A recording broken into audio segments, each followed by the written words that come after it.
আমরা অনেকেই চিন্তা করি যে, আমি তো বাবার হোটেলে আছি, বাবার কাছ থেকে খাওয়া-দাওয়া করতেছি, পকেট খরচ বাবার কাছ থেকে নিচ্ছি, আমি পড়াশোনা করতেছি, পড়াশোনা শেষ হোক তারপর আমি একটা জব করে নিব, ব্যাস।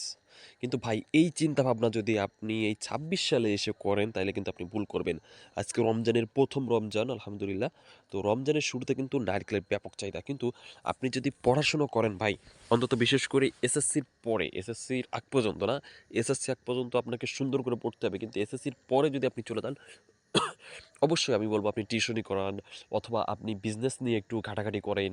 আপনি জানেন যে আপনার এলাকাতে কোন প্রোডাক্টের চাহিদা বেশি বা কোন প্রোডাক্ট কোথায় পাইকারি পাওয়া যায়, আপনার ওখানে চলবে কিনা, এরকম হালকা পাতলা রিসার্চ করেন। ফার্স্টে যদি আপনি চান আপনার কোনো ফ্রেন্ড সার্কেল যদি থাকে, আপনি তার সাথে গল্প করতে পারেন, আড্ডা দিতে পারেন, তার সাথে সময় দিতে পারেন যে সে ব্যবসাটা কীভাবে করতেছে। ভাই, আপনার ব্রেন, আপনার বাবার যে সম্পত্তি থাকবে এটা আপনার ভাই বোনরা ভাগ করে নিয়ে যাবে। কিন্তু আপনি যে ব্রেনটা আপনি গেইন করবেন, এটা কিন্তু কেউ ভাগ করে নিয়ে যেতে পারবে না। আল্লাহ না করুক কোনো প্রবলেম হয়ে গেল, তখন তো আপনার হালটা ধরতে হবে সংসারে। তখন কি করবেন? হুট করে আপনি পারবেন না, ভেঙে পড়বেন।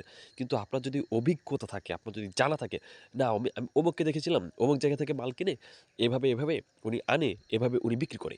তো এরকম যদি ৫টা ৬টা বিজনেসের আইডিয়া থাকে, দেখা যাচ্ছে আপনি একটা বিপদে পড়লেও কিন্তু অটোমেটিক ওখান থেকে আপনি উদ্ধার হবেন। তো আমাদের লোকেশন খুলনা বাগেরহাট, এখান থেকে সাপ্লাই দিচ্ছি আমরা।